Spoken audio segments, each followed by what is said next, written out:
Doctor Alpana Rawat YouTube channel पर आप सभी का एक बार फिर से स्वागत है।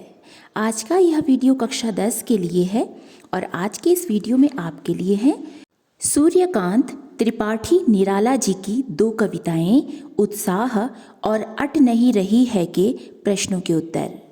पहला प्रश्न है, कवि बादल से फुहार, रिमझिम या बरसने के स्थान पर गरजने के लिए कहता है, क्यों? इसका उत्तर है, बादलों के फुहार या रिमझिम से मनुष्य के मन में मधुर भावनाएं जन्म लेती हैं और मन को शांति मिलती है। कवि को बादल का गरजने वाला रूप पसंद है क्योंकि इस गरज में विनाश छिपा रहता है और इसी से नई सृष्टि का निर्माण होता है। बादलों के गरजने से सभी के मन में उत्साह पैदा होता है, इसलिए कवि ने बादल से गरजने के लिए कहा है। प्रश्न 2 है, कविता का शीर्षक उत्साह क्यों रखा गया है? इसका उत्तर है, उत्साह एक आह्वान गीत है जो बादलों को संबोधित है। बादल वर्षा करके पीड़ित जनों की आकांक्षा पूरी करते हैं। बादलों के बरसने से संपूर्ण सृष्टि उत्साहित और आनंदित हो जाती है, इसलिए कवि ने कविता का शीर्षक उत्साह रखा है। प्रश्न 3 है, कविता में बादल किन किन अर्थों की ओर संकेत करता है? इसका उत्तर है, कविता में बादल प्यासे लोगों की इच्छा को पूरी करने वाला कहा गया है। बादल मनुष्य जीवन में क्रांति का संकेत है, साथ ही बादल परिवर्तन की ओर संकेत करता है। प्रश्न संख्या 4 है, शब्दों का ऐसा प्रयोग जिससे कविता के किसी खास भाव या दृश्य में ध्वन्यात्मक प्रभाव पैदा हो, नाद सौंदर्य कहलाता है। उत्साह कविता में ऐसे कौन से शब्द हैं जिनमें नाद सौंदर्य मौजूद है? छांट कर लिखें। इसका उत्तर है, उत्साह कविता में निम्नलिखित शब्दों में नाद सौंदर्य है। पहला है, घेर घेर घोर गगन धाराधर ओ।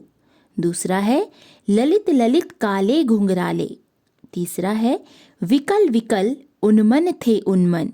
और चौथा है, शीतल कर दो बादल गरजो। अब है अट नहीं रही है के प्रश्नों के उत्तर। इसमें पहला प्रश्न है, छायावाद की एक खास विशेषता है अंतर्मन के भावों का बाहर की दुनिया से सामंजस्य बिठाना। कविता की किन पंक्तियों को पढ़कर यह धारणा पुष्ट होती है? लिखिए। इसका उत्तर है, कविता की निम्नलिखित पंक्तियों को पढ़कर यह धारणा पुष्ट होती है कि छायावाद की एक विशेषता अंतर्मन के भावों का बाहर की दुनिया से सामंजस्य बिठाना है।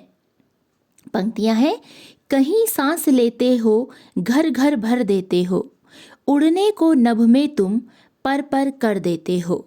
यहाँ कवि प्रकृति को देखकर अत्यंत प्रसन्न है और वो कहते हैं कि ये प्रसन्नता मुझे प्रकृति से मिली है और जिसके कारण मैं फूला नहीं समा रहा हूँ, मैं बहुत प्रसन्न हूँ और मेरा मन कर रहा है कि मैं उड़ूं। इसमें प्रश्न संख्या 2 है, कवि की आंख फागुन की सुंदरता से क्यों नहीं हट रही है? इसका उत्तर है, चारों ओर फागुन का सौंदर्य बिखरा हुआ है।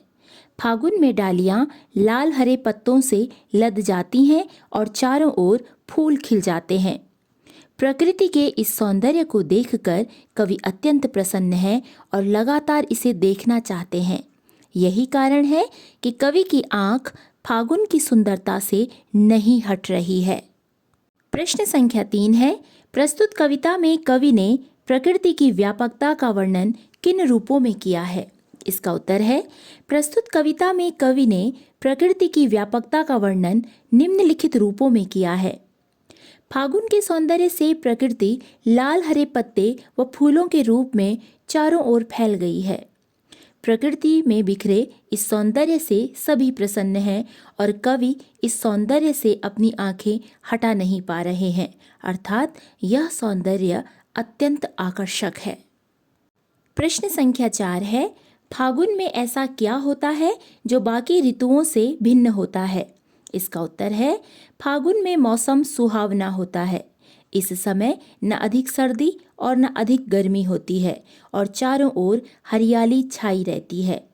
भिन्न भिन्न फूलों के खिलने से वातावरण सुगंधित हो जाता है। पांचवा और अंतिम प्रश्न है, इन कविताओं के आधार पर निराला के काव्य शिल्प की विशेषताएं लिखिए। इसका उत्तर है, इन कविताओं में अनुप्रास, उपमा और मानवीकरण अलंकारों का प्रयोग है। कविताओं में संगीतात्मकता है। प्रकृति के सौंदर्य को दिखाया गया है। प्रकृति के मानवीकरण का प्रयास किया गया है।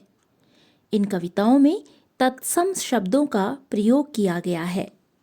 तो ये थे उत्साह और अट नहीं रही है के प्रश्नों के उत्तर। यदि पाठ से संबंधित आपका कोई प्रश्न हो तो आप मुझे कमेंट में लिख सकते हैं। यदि कक्षा 10 के लिए आप कोई दूसरा वीडियो बनवाना चाहें तो भी आप मुझे कमेंट में लिख सकते हैं और आप मुझे अवश्य बताएं कि आपको ये वीडियो कैसा लगा। वीडियो में अंत तक बने रहने के लिए धन्यवाद।